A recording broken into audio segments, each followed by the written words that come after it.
나는 도대체 그런 식의 지랄을 접대로 생각하는 사람들의 생각이 의심스럽다. 이 자존심도 없고 배알도 없다는 말인가? 당신 자신이 한심한 생각이 들지 않는가? 그렇게 지랄 아양 떨면서 이 돈을 벌어 정승처럼 쓰겠다고? 잘 해봐라. 상대에게 고마운 마음에 접대하는 거라고? 이 영업사원 필요하다고? 꼴값을 떨고 있다. 내가 볼 때는 그런 지랄 수준의 접대를 수행하는 사람들은 핑계의 김에 같이 즐기려고 하는 자들일 뿐이다. 이런 부류들은 언제나 접대비 규제에 대하여 현실을 무시한 처사라고 목청을 높이거나 별의별 핑계를 다 끌어당기며 반대한다.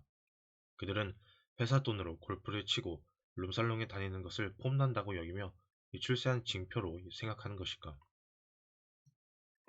물건을 파는 입장에서 가장 바람직한 방법은 접대비로 사용할 금액만큼을 품질을 개선하고 가격을 낮추고 서비스를 높이는 데 사용하는 것이다. 내 생각은 이러했다. 내가 파는 물건이 남들에게는 없다면 접대를 할 필요가 없다. 내가 파는 물건이 남들도 파는 물건이라면 품질이 달라야 하며 품질이 다르다면 접대가 필요 없다. 내가 파는 물건과 비슷한 물건을 파는 경쟁자의 수가 한정되어 있다면 접대가 필요 없다. 술 접대를 멀리하는 분위기가 강한 종교 집단의 물건을 판다면 접대가 필요 없다. 내가 제공하는 용역이 타의 추종을 불허하고 내가 약속을 반드시 지킨다면 접대가 필요 없다. 그럼에도 불구하고 내가 접대를 해야만 상대가 구매를 해준다면 나는 더러워서 그런 장사는 하지 않겠다. 수많은 물품들과 서비스를 팔아보았지만 단 한 번도, 정말 단 한 번도 나는 영업사원에게 할당량이라는 것을 정해준 적이 없으며 영업사원의 봉급을 판매량에 비례시켜 결정한 적도 없다. 물건이 안 팔린다면 경쟁력이 없다는 뜻이고 그것은 곧 경영자의 책임이지 영업사원의 책임이 아니라고 믿기 때문이었다. 내가 영업사원의 자질을 평가하던 기준은 얼마만큼 팔았는가가 아니라 이 판매 대금을 언제 얼마만큼 회수하였으며 평상시에 채권 회수 방법에 대하여 얼마나 알고 실천해 왔는가, 제품에 대한 지식과 경쟁자들에 대한 지식은 어느 정도 갖추고 있는가 이었다. 영업사원 개인별로 접대비를 할당한 사례는 단 한 번도 없으며 오직 영업부 담당 최고 임원에게만 약간의 영업비를 준 적이 있는데 이 매출 700억에서 800억 원 당시 그 영업비는 고작 월 100만 원 정도였다. 난 오로지 식사 접대와 반주 정도 혹은 노래방 수준만 허용하였다. 그럼에도 불구하고 언젠가 부장급 직원이 룸살롱 접대를 하였을 때 나는 그 부장에게 고래고래 소리를 질렀고 얼마 후 그는 사표를 냈다. 누군가가 내게 접대를 하겠다면 딱 잘라 거절하였다. 어느 지점장에겐 어느 지점장에게는 나를 위한 접대비만큼 신용장 수수료를 깎으라고 했다.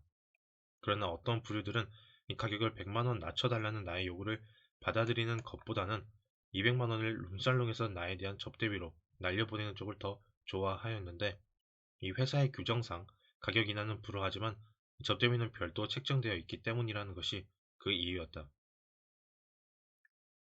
이 불시에 과다 접대를 받게 되면 반드시 계산해 주었다. 접대를 안 받느니 나에게 혹은 직원들에게 뇌물이 들어오기도 하는데 이 오래전에 이런 적이 있었다. 어느 보세 창고에서 창고 사용 요금을 빨리 지불하여 주어서 고맙다고 격리 책임자에게 200만 원을 보내온 것이었다. 그 사실을 보고 받자마자 나는 담당자들 모두에게 알렸다. 이 멍청한 녀석들아. 우리가 지금 확실하게 바가지 쓰고 있다는 증거니까 즉시 조사해 보아라. 사실이었다. 회사는 이미 적정 요금보다도 1억 원이 넘는 돈을 초과하여 지불한 상태였고 그 보세 창고는 전직 고위 공무원이 믿을 만한 곳이라며 소개해 주었던 곳이었다. 즉, 그 전직 공무원은 중간에서 적어도 수천만 원을 커미션으로 받고 있었던 것이다. 명심해라. 사업상 당신을 접대하고자 애쓰거나 돈 봉투를 건네는 사람이 있다면 그가 판매하는 상품의 가격을 더 깎을 수 있거나 품질이 경쟁자들보다 떨어진다는 것을. 음, 나는 접대를 하는 사람보다 받는 사람이 더 나쁘다고 믿는다. 이 사회에서 접대를 받는 사람들을 살펴보면 대부분 꽤나 공부도 많이 한 새끼들이고 이른바 인류대 단인 새끼들도 엄청 많은데 도대체 당신이 접대를 받는 이유는 무엇인가? 당신을 접대하는 사람이 당신에게 술을 사주고 싶어 심지어 2차까지 준비해주는 이유를 당신은 모른다는 말인가? 상대방이 원하는 것은 당신하고의 돈독한 관계가 아니라 이득이다. 이득을 얻기 위한 얼굴 익히기. 그것이다. 그것을 인간관계의 개발이라고 미화시키지 말라. 목적이 뻔한 향응을 받는 것이 무슨 인간관계이고 휴먼 네트워크의 개발이란 말인가? 술을 좋아한다고? 당신 돈으로 친구들과 소주나 마셔라. 진심 어린 접대는 존경심에서 우러나오는 것이지 이득을 추구하는 마음에서 나오는 것이 아니다. 음, 이 접대를 받는 당신이 공직에 있다면 이권을 팔아먹는 도둑이 된다. 당신이 의료계에 있다면 환자의 주머니를 후리는 것이며 법조계에 있다면 무전 유죄를 조장하는 것이고 회사의 임직원이라면 회사 돈을 훔치는 것이며 언론계에 있다면 스스로 사이비가 되겠다는 뜻이고 교육계에 있다면 위선의 탈을 쓴 것이며 예술계에 있다면 협작꾼에 지나지 않는다. 당신이 죽으면 당신 무덤에 캬 하고 가르침을 뱉을 사람들이 줄지어 있다는 것을 알기는 하는지 모르겠다. 이 개새끼들아, 부끄러운 줄 알아라. 이 젊었을 때 세상이 더럽다고 욕하고 침뱉던 당신은 도대체 어디로 사라져 버렸는가?